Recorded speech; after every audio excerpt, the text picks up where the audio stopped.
Pathin thu với gia hình ấy sực lăng tùm Abrahamin ngày em lungin sit aro chan nei sun naw pakhat nei sun isak lalpanin hlan dingin akowa mi rem rama ding chun tarting naw nei sun ania naw khat nei sun amangai em ani lalpan malsam tam tak chungtinga ar sizale tuifin rida phaipin zat naw malsom na sukpung dingar lalpan thu atim lai khan ama ting panga chana mai chingen tar ting nungin naw reng an nei no lai lalpan hunun hung ting naw tidum takel isaka peka chukhom chu lalpan vanhlan ro alatinoka mi rim program cha boy fongani tam tak thla tu ni nga lalpan a ko sok lai khan apek sunin lan ro tinok ting pang thuang tlung khan Abraham mathematics chu aboi phong ai ring ane oizanin chong sun pathini na naw hai hi misuk pung anom pha chun pathini na naw hai hi mal misom anom pha chun amiko fal lakani ti hi ehil no mane fal teven pathini na harsan na rumadam Filsile nengde nak romadam amiko fala chuchilal pa na thu amiril khrit lakani chuchilal pa sin thodan le pathin ko tin langdan le nawai ko ma an pom na hun lakda mania pathin athuruk tak miril anom pha chun amiko fal lakani ti kha Abraham nunan tokin boizan hen pathin thu ngai thlen lai no ma chuding chen dongri lo in se min lai no mane pathin thu ti min lo ngai thla ngai ti chuning hena chong thil nonga chun pathin na Abraham chu afia akoma Abraham ata chunama chu hitaka hen ka ata chunama chun naw pa sal nation lungin se tak isak nge thoila morera machan felach taka chun tlang pakhat hil ka che a pumro mang in hlan ata Abraham chu zingkar thawa sabeng tung asima kom asilo langwal ani thoya naw pa isak chun pumro mang in thoina ding thing an put aputa athawa pathini na hil na mun ting cha afeta a andang satina min hil tu mai te lalpan thu mal som ro sen tong trai na lo nei ti lalpa voisan hin huntra danglam takel kan be se na khel ting panga ko ti mila hong pe ka lom thu kan che hil no mila nei ning ati voisan lalpa kor ngai ko i hil no tharin hilla mi fi nom na mon mi fi la mi ko na tlang tlung ve thading en kan ring nan sim thading en mal mi som ding en kangen che mi ko na tlang mona chun lalpa mal som na lo uma mi to na tlang mona chun I rol a lo fi a chu mona chun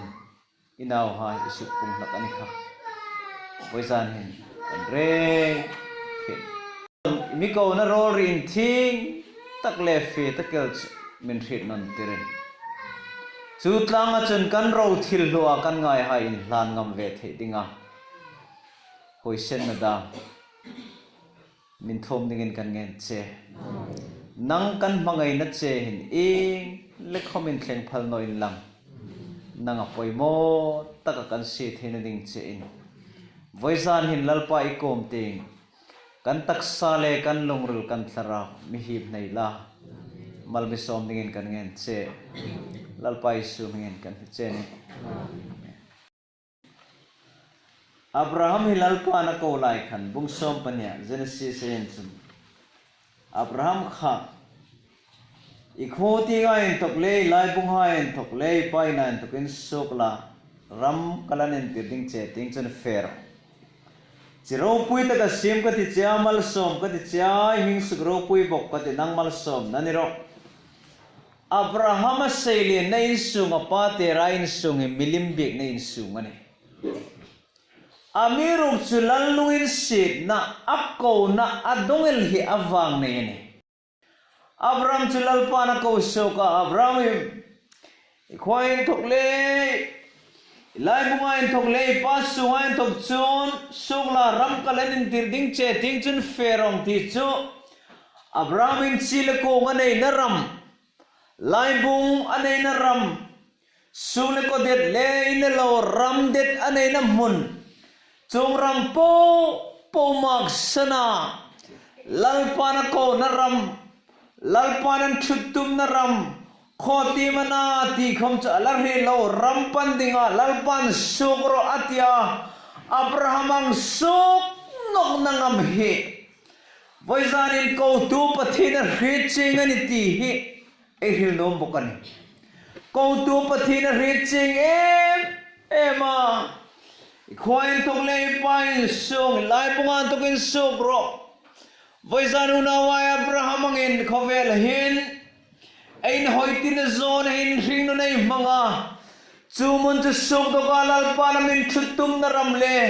lalpan mi suk punga tum na ramhun pandinga amiko na muna hin suk harsa hi 80 thungani miruk chilal pa ko tu pathin ri ching lein Abraham chun chile kong lai pung hai chu thelo tul chun the nirosity in cheng na ur khuram chu mak san ding in chita ka chon lalpan akhi mu na ting ram chu an san ta thil tho hai en chun kho ti mana ti khoma he na tin a facebook ta mal som ka ti cha chita ka chon nang mal som na ning iti ming su ro pui ka ta nang mal som na ning iti pathin tu pe ki mal som na ni pathin tu pe zom tu ai ko ma lalpan mal som na na no zilak pathin pa kanum rose Abraham kalalpan ko khan o ka sungle ko the the no ninga ka khole beng ke in le lo de the the no ninga in tinam sok san the ka ta ti in a cheng na ram le lung a lui kha ngai na emin Abraham in khamun kha tlang tlat sin la chu pathin mal som ne adong no ding chini miru chu ko tu pathin ri chinga ko tu lang pa chin mala som theni te ri chinga akut tin na ting pang le a hau sang na ro pui ting pang cha bram chu ri ching ngai ningati lal pa rol chu fi a ri Abraham chun an thuk suk ta mal som ko ti che ti tu chu ring zawa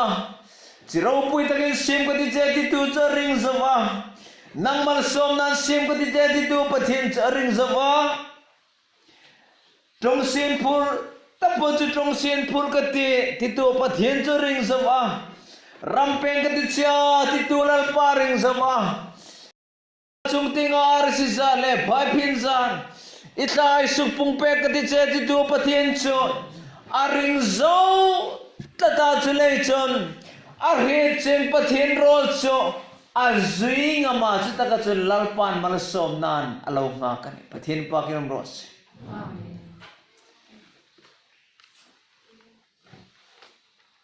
chu taka chun kanan ram ting panta sot ka te bung som patuman Abraham le lota in the thuai mo a bung som pang a chun heng hin lota len in the nung khan ram len taka uma dit thangal ro waiting ifel ke chu chang ting fe lota chen adit thlang ram athlanga adit thlang ati sadit thlang ram trale ram dit anga in lang ran tlat na dinga ram tra lotan athlang ram kha athi na ding mun Sodom le Gomorrah ram ani mi hrim ram chuna moi le tra le dit loin lang sin la hom chung hun ram chu lalpan athlang ram lo ni kher ngai no ani Abraham chun thlang ro ram cha pominamum doyen nom ati lai khan lota chung ram po chu thlanga athlang fel charkhan lalpa thu Abraham ko man la sak ting ne thlang ting en ro sip le maren ro imu phak na po ram ka pek ding che ne nang le tha hai ko pathin bak num ros pathin it vai thade o chana an ngaya athalem chana an ngai na le pek phalaram khana amu phak chen ram voile chang sak le thang ram po khalal pani ta ding in ka pek ding che ne ang ti khum hal lo ta le chen anin theta chata ka chen bong som panga ing tlunga abraham ko ma chen lalpa thung tlung no ka abraham tinoro ke hi phole ilo man na satat abraham chen lalpa ko ma chen ana inga mi pengtan karawin khom tu ding damaska khwami elezar henisia atia abraham bokin ngaita chi rimimin nei tirsi no a ke ina ping hi karo lo to ding aniata chin ngaita ninoni nanga rilara khat iro lo to ding nilematiti in lalpa thu abraham ko mong tung no ka chong chalama chon lalpan abraham cha thoi song no ka vanting anen tira arsia khitim ro atino ka ama pokin atla hai cho khiang sar khi khla hai kala supung ding ani tin lalpan abraham khamal som nanan khum no ka ne pathin pangnam ro se pathin teng panga chuna kut kha are fung anginan lang ane mirom cho athutim ko ngain pathin mong angin lang sin la khop among ngai sin mong chang taken in lang sin la khop ahun taka pathin ko rian lang lakani abraham khan mo mane ma teng pang miriam programa ding khan cha an mo talolei khan mo an suk no hagar le nawan aya pathin dem ro ni ngati tia ana chu lalpan no le lan miriam teng pangalawin bo se na hinge hi samel karo lo tu ding ni thei sin la o ti lai khan lalpa teng pang chun nilove titla tin chule chun lalpan rila ramal som na le ki mel he kuta umana van mal som na le noi mal som tin reng he ma kuta umane ti en mu tiratum lein abram chu tola throi so ka van khen la arasi ha ki tem ro seng lo arasi chun tim tira miriam ramachun hing san hin tinam naw nei thei ka tilati cho abraham ngai dan ni roi no ni mero chu pathin ting pangachun an theinom no lalpan abraham ka ala supung ding ani ti sup lang na ani lemani chudaga chun hunong fe pe ya bungsom pasaring tlunga abraham cho kumsom kole kumien ta lalpa thung tlung no ka abraham ko machun ke pathini kim tho thei kani kamainum la trafam kimin umro chong chun nang le kar thu tlung kata na sutaken su pungkati chetin lalpa mal som na hung tlung no kani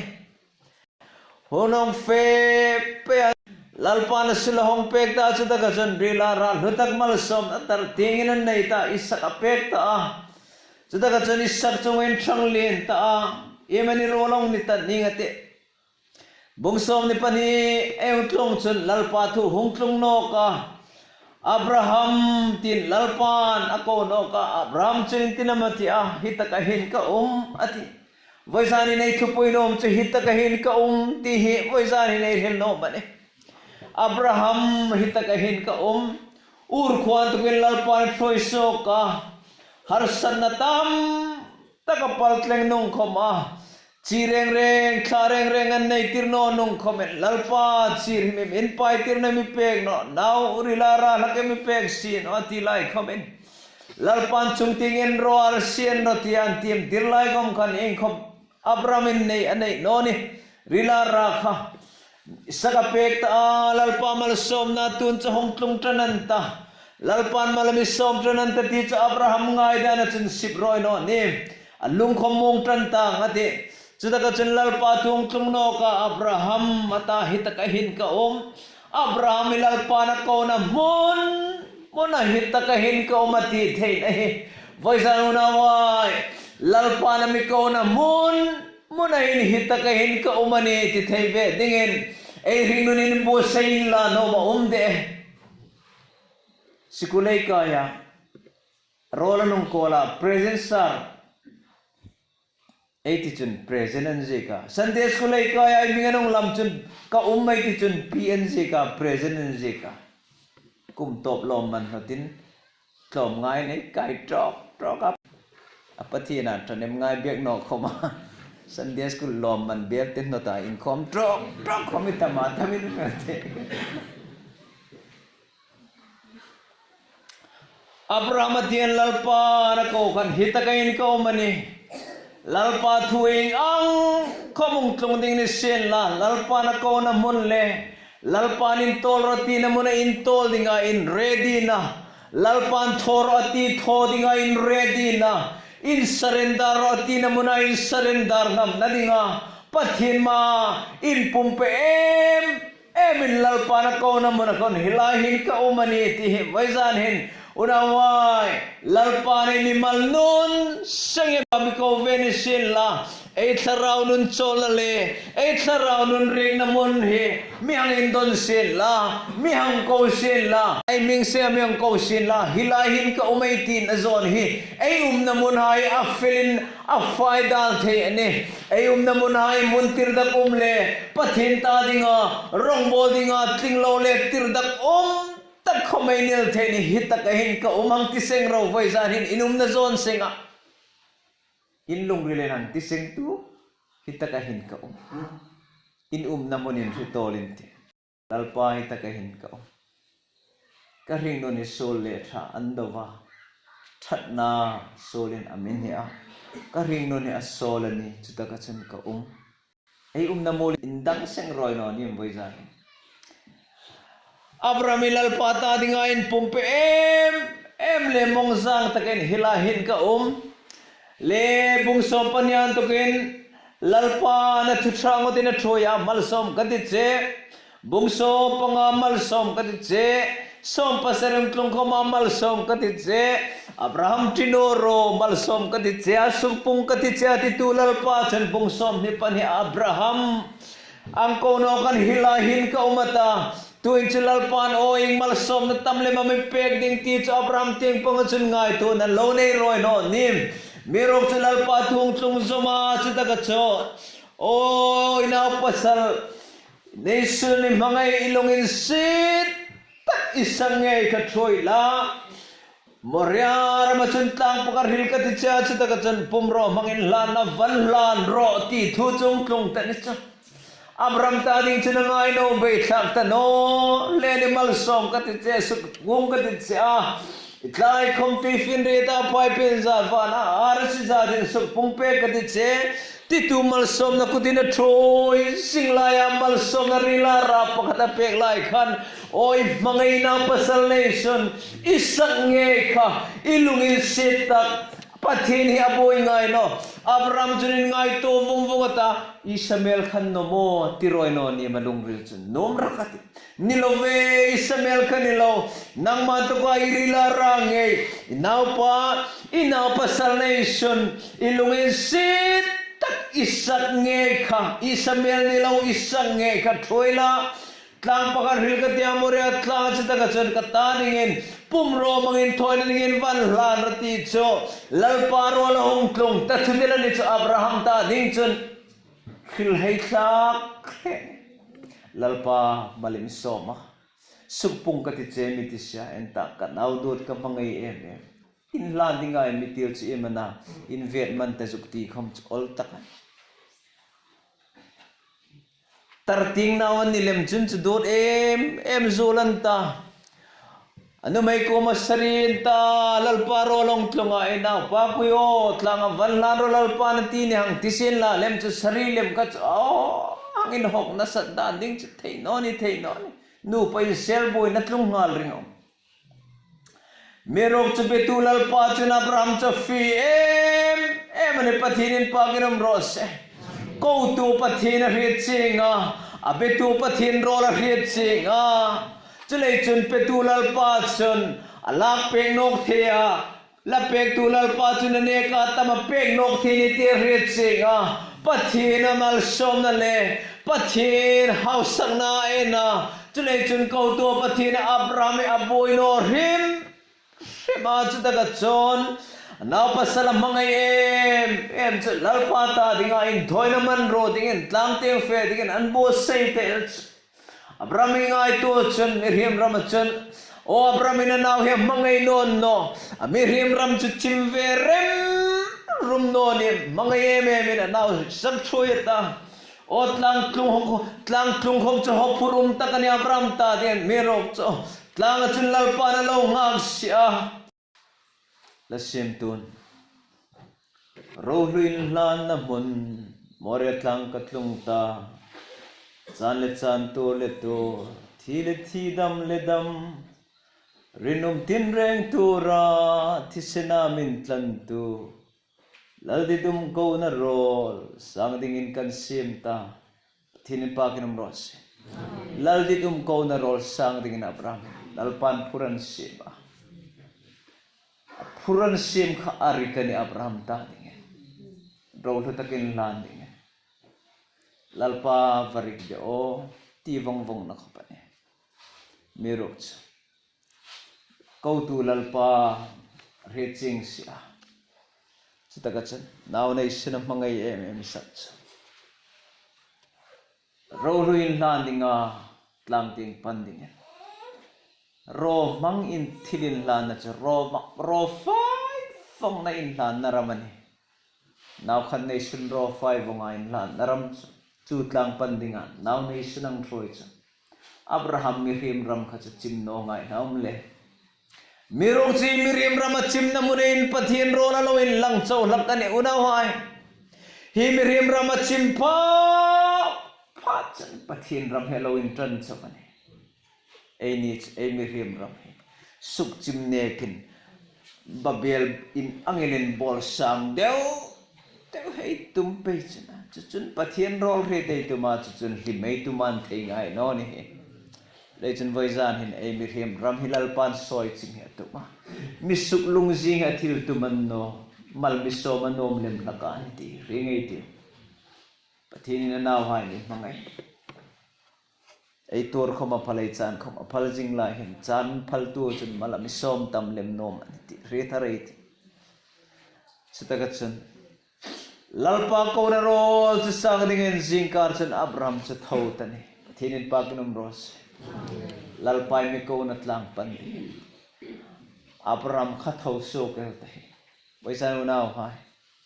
ro ruin landing in voisan hi ta ding ing thilam ro hluai ngai hai lalpan voisan hin o amam mabulai lang dinga in thoin in lan ve dinga voisan in a phu che hi ingam thil ningan ta in ngai to singai ti in that na dam hai in landing in a tivel thei che fila in ngai na hai khom o in lan fighting in lalpan a dit chewa try in mu na hai khom lalpan in lan fighting in a dit ve chewa rem na nei no hai khom lalpan in lan fighting in a midita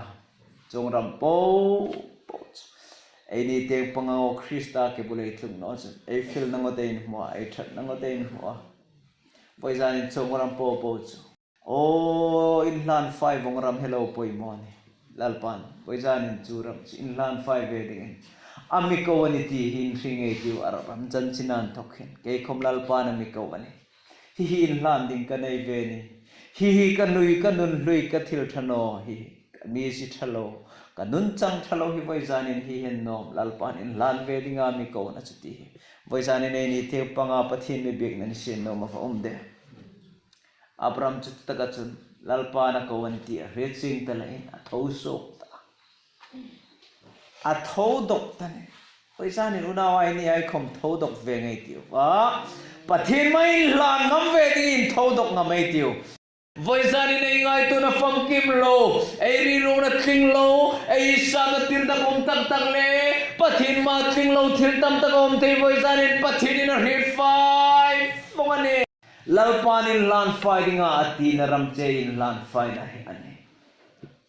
Abraham nun chutaka now nation mangai me misat troi ba ta ro mangin thoi ring thing chu alan putir nong ha la le rolik chuni tanon im thing khoma put zo ven ta chita ka chunan fe ta moriat lang anang tlung ma chun tlang sa lovin lang ta chita ka chun silo panin troya Abram chun silo hai ko ma sabeng tung lahin lom ro hilai hin keile na pang sata ka san va feng ganta pathin va beng ganta varo pui de pathin pa kanam ros nang ni chu hita ken lo min la ke ni lalpa na mi ko van lang kanin lang ti a ko sa ve lo hai u naw hai throi ron hak ta lo a pathin mal som nei dong thei ngai no ni big book in loi tia chu lalpa na ko sa ve lo hai ei throi ru ron ta lo a ei ring nu ni mal som na lalpan tharawa min thom tum lai khomino mal som na dong tlak lo ding in ol hui lon thi lei ni a kop ron thei ta lo a ei lim thei ngai no Jacob anu mai hai le rakil hai le inteng anu in loi khan ran rol tam tak kalung sing ka mangang ni a thoya mi veng tu pathin ma kan lang ding ana nang niaw milim pathin ai po po chu de hon ro ati lai khan en ro anu mai khan milim pathin a lo zak ke pani kha rit chong deu ko chu naw ai pathin ma ein langai ti lai khom kon milim pathin ei lo zak kep tran laka pathin mal som nei dong thei ngai no ei that na ti tet hai hi chu tiam tla kan no ne yang ti thave bok laka now I was in Christa that no in to me and dam zo no Christa feel na no in to come tum dam zo no tin I feel na le that na in to put le ram vo mane ante no me and dam zo no ei mirim that na in joy no mai hai khomai tum dam zo le ei pasal hai la ka khomai dam zo chung no Christa mangai nan thok no hin Christa hi ne tu ani a ne tu Christa in ne nanu na mi pe khai ni pathin bag num ros imirim thanan ne tum ngai no ro voisan in Christa mangai na mi ne no anei no mi sol khom longrilin tui rota sim thei tu chun in longrin lungangar khom la mangkata longrilin nem peng ka ti cheu ti tu pathin rol hi atling ani athila tho the ni voisan in ne nun Christa nun nei tu ding in voisan in lalpana mi di saka chu nun chu amin nei tira chu nun chu mi peka akol tu hai ei ne nun hai khola ma zawa harsa namona o malsom na tin reng ei donga ei lo mi nei lim lak tlangram ka jun jin khan mon pi season ka hil kha hengin ta nang ni kam season nei meken na chu jan chen kanin khom thei ta no a nu pui pakhat chu amon pikek namona khan in mon rol te mon phi lo thre e ma chu mon chun hallelujah lalpa lom thu kar hil che ka ta mon phi ka to ka lalpa la hung no ro katia lalpa la hung no ro ti hil khoba ka mon phiang tlak lal kha ngai to a o rengin la sin lam la khom la kho phong sin la khom mon phi chu sol na chawana kan ta a lok bek no le lalpa la hung no ro katia khom thul ra ka hung ti ni chu chu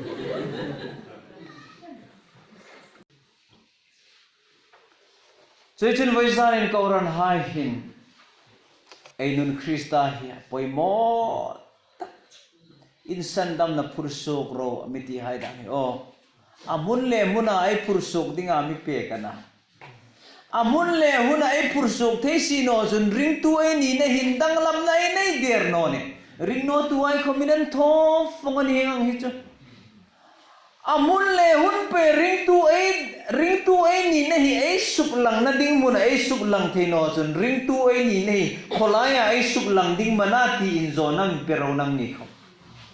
van ramati no ro ring tu ai ni na ko lei lunga sup lang dinga lalpan mo phuna mi pe khai ni van rama chu tho ding om ta na fam kem phong ta chu lei chun athan nei lang tir tu ding ha ya lal naw ni na chang tu hai ai ni te lei chun voisan hin irong bo chan pui hai ipan saki pan tlang iula naw hai ta ding thắt na in su về thầy đình lệ bắt thiên thắt na in nhầm yanan hu về thầy na đình à ne tu Krista nun nei tu ai ni ne unau hai ai ni tin nun nei ne tu ni na chang ding in sel ra ta ne tu ni ne hi chu so la klom le ya ne tu ni ne hi aha adamani ti waizanin man thare ti wa in sel rat potok trong rat potoka ne na hin chu tu in pang khomei lo no o pakhat kan jin na chun kama khan kan ri ka an nu pan sela chu jan chun kan mi khol lak lo si nin sel lak lo si bible kan chu mana mi khol lai lai khan an nu khan pun wa phar ro hong ta athang atlom khopela wa pha tala nang pu khana ta pha no ninga ta an nu puinu lung sen wat chun iwa pha no ding le hor inau ata mal puyong si el tama anau ni no om takenong se no mai khom kui an naw an thapha pha ta le kan naw an ta an thano pha le inaw an so ang mai ku chun pasal el puisong kon hor inaw ata pasal lung sen wal chen inaw ku ti bur khum ka ti ati an naw ing hello khan su lung si de o patya vazal khom khapai tano pela kan zal na ding pon pha dinga naw cheli na tor pha poi ka ti beg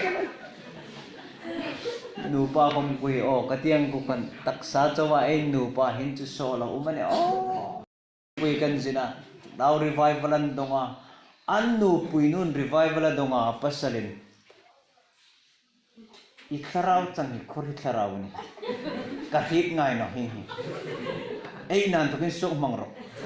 ati tat lat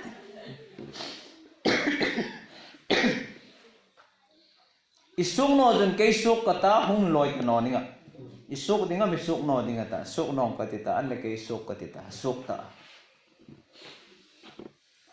ni thum vel rama ka fe ta te kirnok ta loading ka thile thil ka ti atia sok ta kavan jin lai a chan jin ama pange ka ko ma mi lai chun rama chun ka fe ta ram kan jin na chun kanu mai be har tu pathin chun mi be khar ve ta kirla nu mai kom ting kirla rama chun lalpan har na mi pek ta chita ka chun in ting kan loya kanu mai ko ma chun ka ko a ipathin mu ka kam ve ta ta ka chun mi thile kanin ko a mangai em hunlim ta po khan taksa nei nu pa tu in chu tharawai nu pa sa ta nei ein sungal lim ta an hoi ta an ti thin pa lung dos nawai taksa chawa nu panun khom so la umani tharawai nu pa sa ding in voi jan hin churam chu ne the ding en lalpan anuna mi pe khai inun suli en kol theino ku kho o ien kol thein ding in lalpan anuna pe chen san no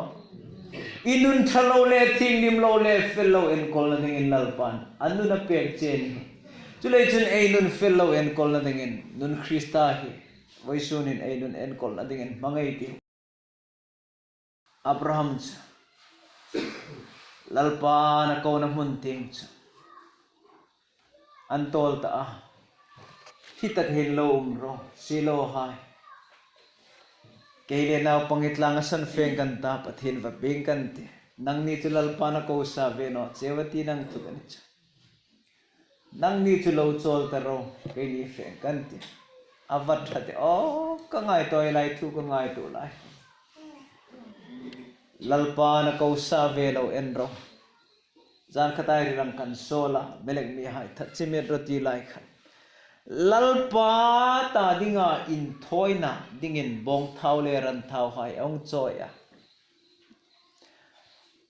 anin bere roi ri samuel in lo heta ana lalpan amilek mi hai thatchimit phong rotin namotia atinge ka thatchimit phong nge anle an bere roi ka hir hai chukana ko rang lu hai chi ngaban ni le lalpan thatchimit phong rotin namo unawai voisani nei ring no hin lalpan an bedang hi amiritel theni ti nen fing ei tiu kha lalpa na dit fira at langain lang di nga mi ko lain boy zanin o ain bo say na hin no ako sa velaway ni hin troi singay na hin roy ma jongay ko lalpa nin lan fighting in military nang ni silaw mila sabing tung lahin kini na panglit lang kafe ding anta sa tagat lalpan ako nat lang chapan ding Abraham chana now nation troya sa tagat an fetan pani chana isak chana pa Abraham ko machan pa hata jang sari Abraham chan hita kahin ka kana ati hita kahin ka Abraham hina phak chin ram chu ahit chingani hita kahin ka enta pa pathin ta dinga pumro mangin thoi na ding beram te chu kholamom le enro meile thing chu uma kholam beram te chu le naw panan don ta kangai tu langan pan nek neka ro mangin thoi re ding thingan put lai chen pan ne khoman ne beram te pathin ta ding in thoi na nei ding in te ai mi thoi sia khom beram te chen thoi na man ro ding thing len ro mai haya uma khom beram te chen le pa mithil ro Abraham ring nun ram kha chim pe ni lalpan ngai tu formula thin pa kinum ros lalpan ngai tu formula unaw hai pathin ta dinga ein pe ngam na le en han faina kun pathin in nun tharai ta dingin angai tu formel dingani vaisan hin draw in hlan ve dingin phur lalpan amin se ma pathin mai in hlan fai ngam ve dingai bo sei ne poi mo ne tlangan tlunga chitak acha pathin an vabik ta chitak acha jang ko e tlung chan pathin in a ril tang chan Abraham chuna nawam mana hui na khop ta romangin thoi na ding mai cham chan rem phong ta beram te ding om ta na sita ka chun lalpa thula kan leng ta si no lang an lang ta si no sita ka chun lalpa thu ang taken Abraham chuna naw chu khop ta romang mai cham chunga chun ansal ta ni pathin thu vai oi te sita ka chun lalpata dingin inhlan dingin semte achoi kang tani amangai non no Abraham ina naw hiam mangai non no mangai tu lalpan thoro ti kha thono ngam no lain a tho tu melan pathin Abraham amangai no khoman chung no Abraham ina naw isaki amangai no khoman chung no an mangai ve in ton ani anaw sinlum sin line pertor sor sin nati kha pathini ne ennom takan le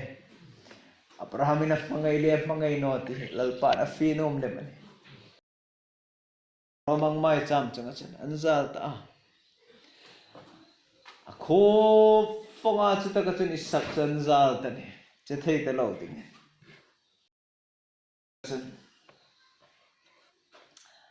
Jemtela ka isak lalpa ta dingin hlan fai dingin sinluma ro mang dingin an bo sai ta lungrela che tho phong ta atakin na thoel ta dingan jong chen jemtela kang ta lalpa ro la hong tlung no ro pa ni khom jong chen la ka nga sunel ta dingong lai khan Abraham ti rol jong ti ngan to kanang sok no tin pa kanam ro se Abraham ti vai ni hong la Abraham jin hita kahin ka uman tin pa kanum nan ros hita kahin ka umta imi ko na tlang ka tungta lalpai hil nom filter inga mana itho nom filter hita kahin ka umta jita ka sin lalpa thum tlunga na pang chunga khani ko thlang no la ama khai khomlo nor ina pasal nation khom imi pekin ro no ti ka reta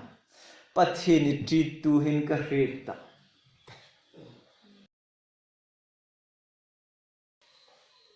Cita kacun Abraham chong favela isak aya in thoina mangro dingin lalpan berama lau pek tane tinin paginom ros so Abraham ina pamana thina mai cham chunga isak zal ta chu alak manga isak ain biram chon hlan tani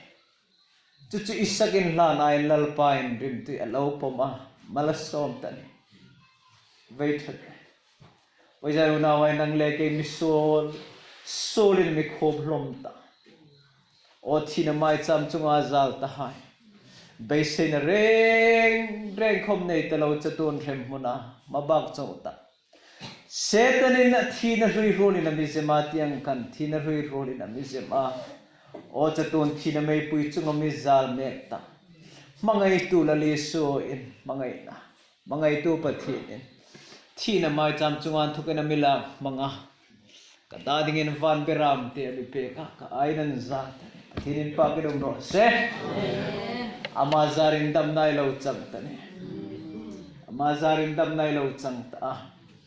avung na in vola sukdam na changin athi ai na ma lo thi ta ai turai na ma lo to ta ai thlaphang na lein ama ai thlaphang na ding po ama chunga tla vong na thunun na po chama chunga lo tlung ta boisari na vong na in volai sukdam na ilo ta thinin pagnam non ros boisari thina iza songding lalpa na phal no o thina mei pui chaton thina mei pui chunga iza songding lalpa na phal no lai che alang mang cha anaupa anzala anaupa anlan ne mangai tu lalpa ni boisani mangai tu pathin mangai ni retharai ti abram chun pathin mangai ni ti pathin na recheng ta nei anau khan nei sunin ro lowa pe tu chun boisani nang leke khomanau khatin ro lo na mi pek ve ta o at eta dingin dam na dingin boisani Krista Yesu ban beram de chun chatu na thim changa yum ve thin dingin a ring na cha lowin hlan fight ani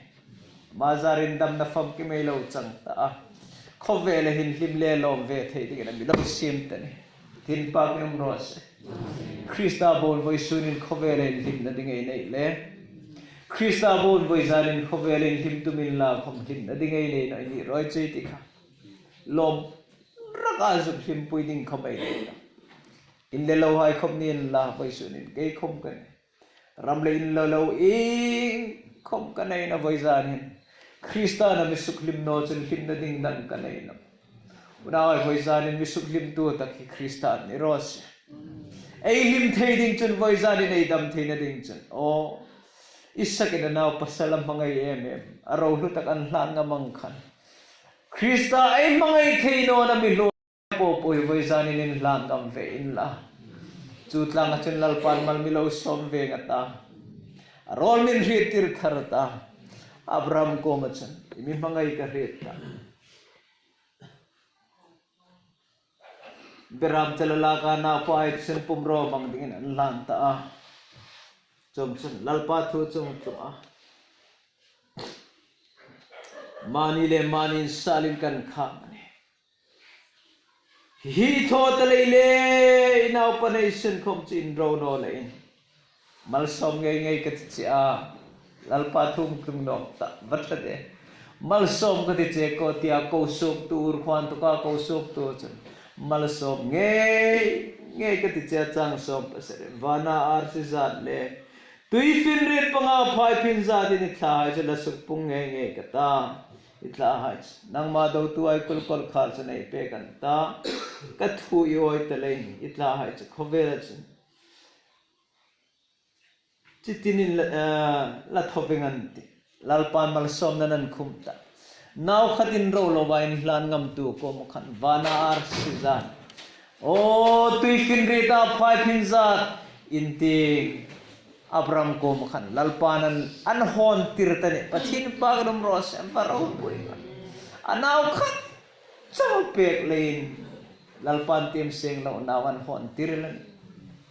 Now I voice in lalpan ng leke sarawa te nei dingin na medita sarawa voice in supung dingin na medita misupung ay rinun ramahin lalpan ratam lemmin nei tiradum pacan oh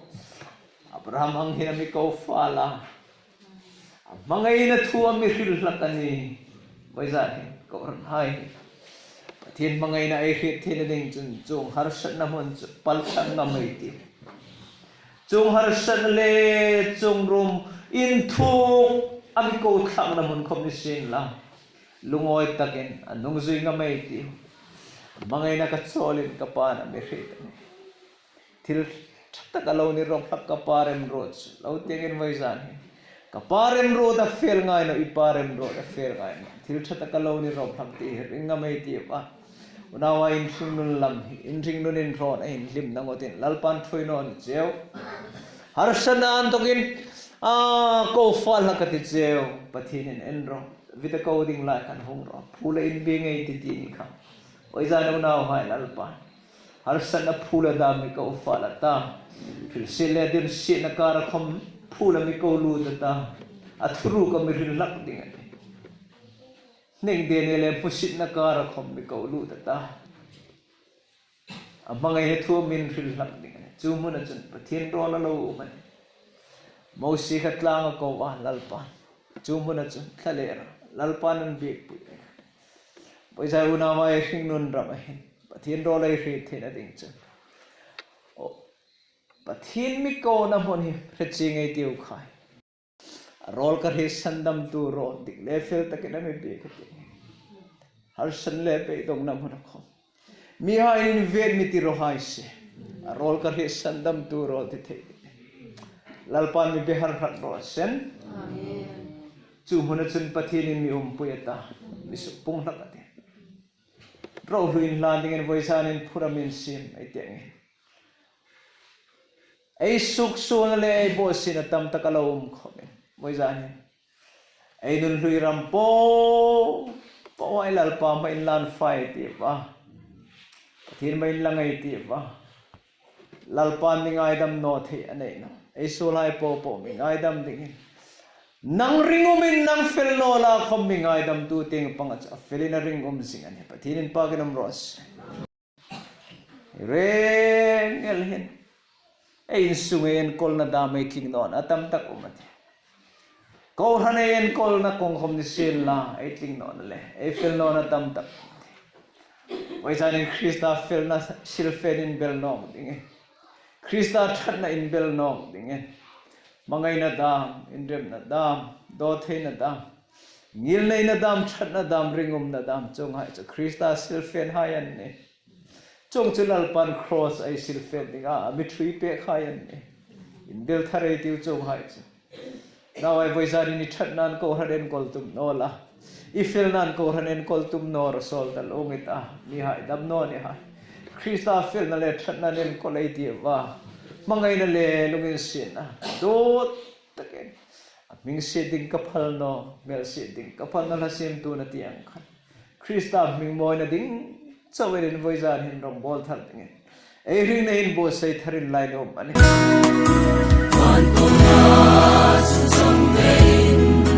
Something wrong kapag lain Mga der kapel ko na Atang asuvin kong nga Van ko na lampuy ato Kapag mong kay nadingin Setanin kapero ko'y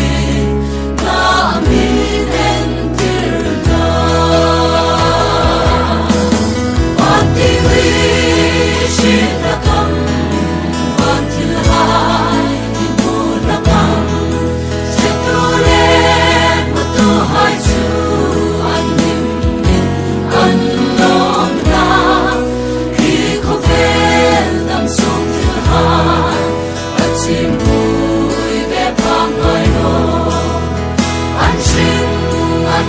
Until